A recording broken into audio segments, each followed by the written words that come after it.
Honor, deber, lealtad y patriotismo, estos son los valores que rigen la formación de los elementos de la Armada de México. Veamos.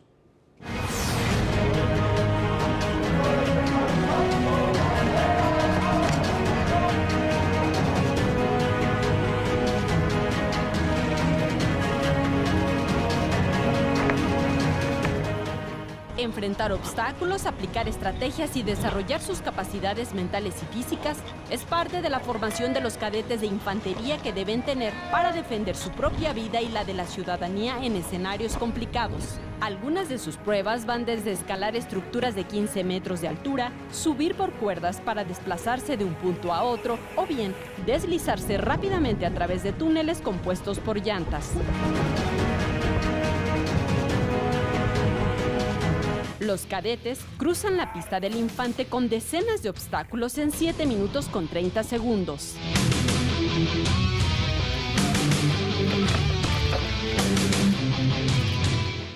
Enfocado a lo que es la misión de infantería y marina, que son las tácticas terrestres, por ejemplo, en las tácticas ofensivas, cuando se va a hacer contacto con un enemigo, se tiene que ir cubriendo, eliminando vistas, reduciendo silueta, agachándose. No sé, nos podemos encontrar un río, tenemos que cruzarlo. Tal vez nos encontremos una zona de pantanos o con pastos altos. Parte de su capacitación la llevan dentro de la Heroica Escuela Naval Militar, donde permanecen internados para estudiar y prepararse como futuros oficiales de mando. Son 895 estudiantes que se especializan en 6 carreras a nivel universitario.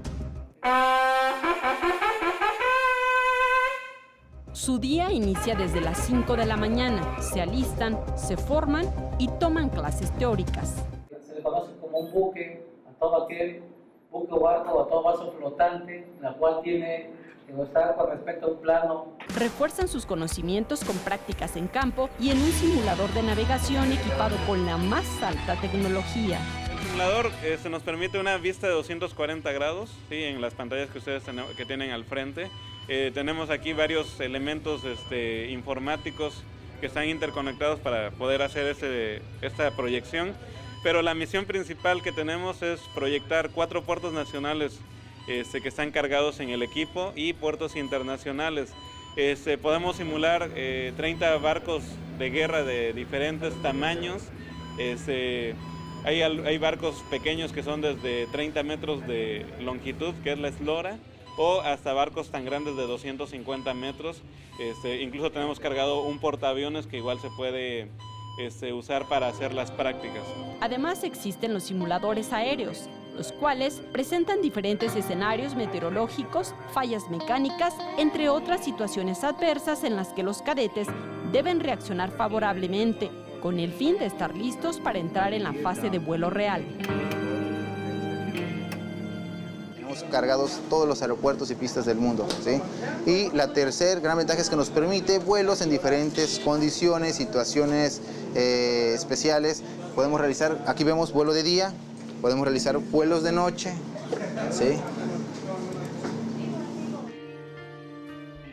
Los cadetes apasionados del deporte náutico practican en bote vela en las aguas de los océanos, aprenden el arte de navegar solo con el viento, como Toribio, que ha participado en 40 regatas nacionales y 2 mundiales. Fue campeón nacional durante el circuito de vela en 2014-2015. Desde los 9 años empecé a navegar en el club náutico que es de la Secretaría de Marina en Sencabel, Acapulco.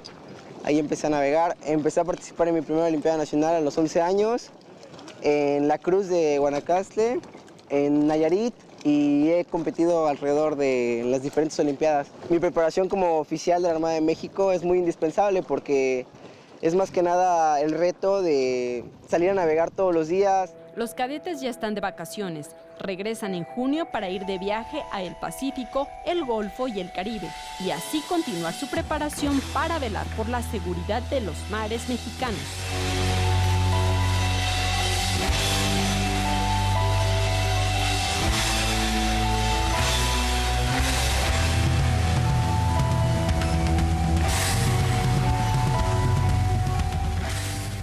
imágenes de Andrés Brito, Saray Mariscal, 21 Noticias.